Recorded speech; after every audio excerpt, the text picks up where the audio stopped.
And they have come to realize that their freedom is inextricably bound to our freedom. We cannot walk alone.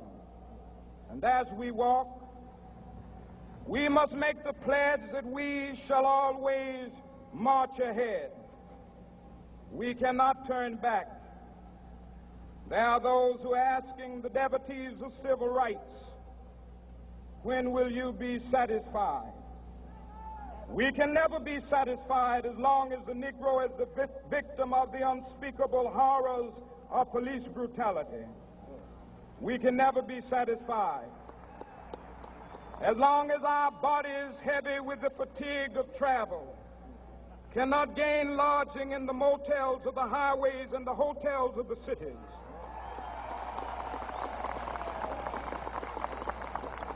We cannot be satisfied as long as the Negro's basic mobility is from a smaller ghetto to a larger one.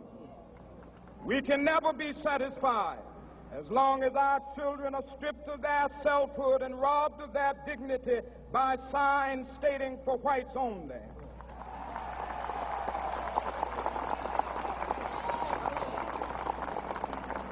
We cannot be satisfied as long as a Negro in Mississippi cannot vote and a Negro in New York believes he has nothing for which to vote.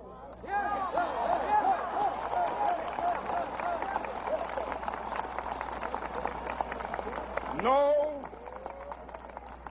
we are not satisfied, and we will not be satisfied until justice rolls down like waters and righteousness like a mighty stream.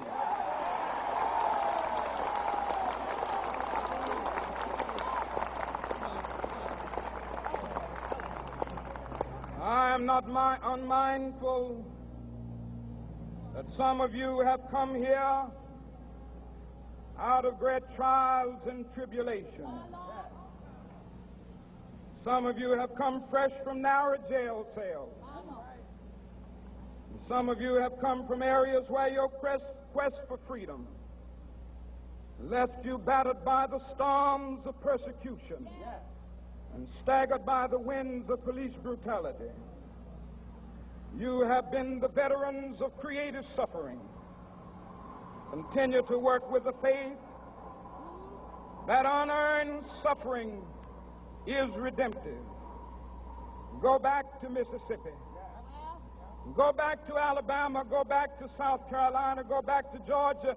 Go back to Louisiana. Go back to the slums and ghettos of our northern cities, knowing that somehow this situation can and will be changed. Let us not wallow in the valley of despair. I say to you today, my friend,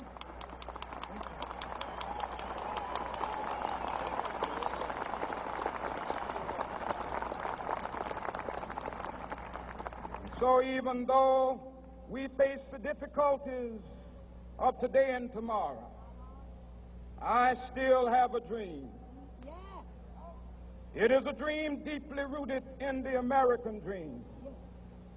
I have a dream that one day this nation will rise up and live out the true meaning of its creed. We hold these truths to be self-evident, that all men are created equal.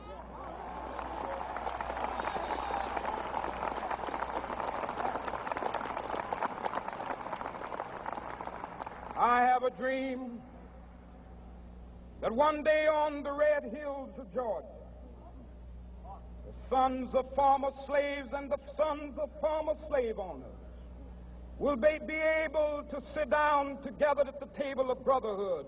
I have a dream that one day,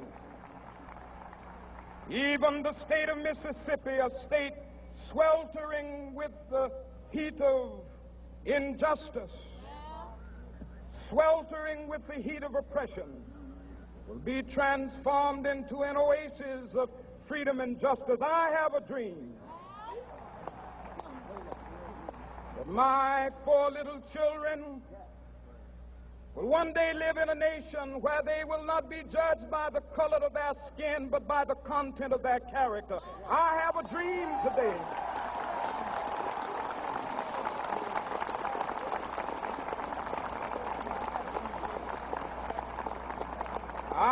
a dream that one day, down in Alabama, with its vicious racists, with its governor having his lips dripping with the words of interposition and nullification, one day right there in Alabama, little black boys and black girls will be able to join hands with little white boys and white girls as sisters and brothers. I have a dream today.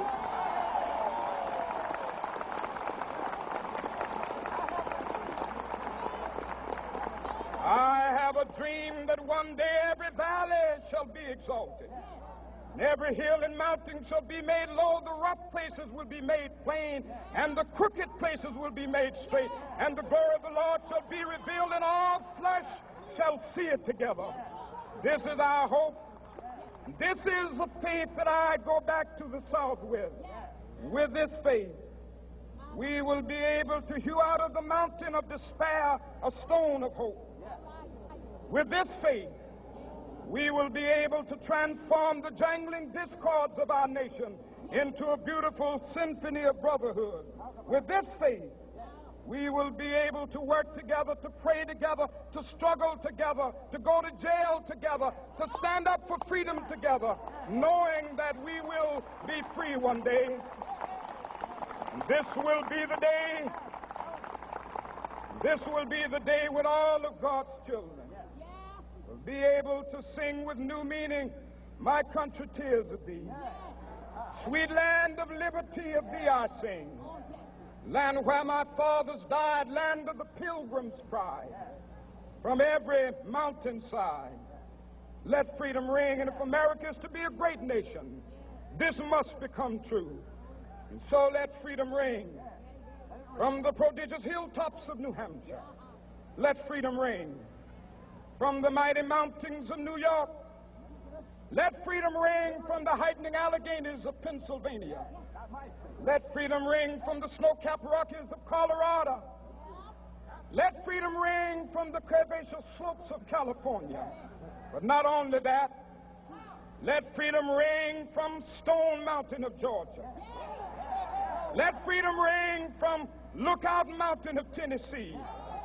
Let freedom ring from every hill and molehill of Mississippi, from every mountainside. Let freedom ring. And when this happens, and when we allow freedom ring, when we let it ring from every village and every hamlet, from every state and every city, we will be able to speed up that day when all of God's children, black men and white men, Jews and Gentiles, Protestants and Catholics, will be able to join hands and sing in the words of the old Negro spiritual, "Free at last, free at last. Thank God Almighty, we are free at last."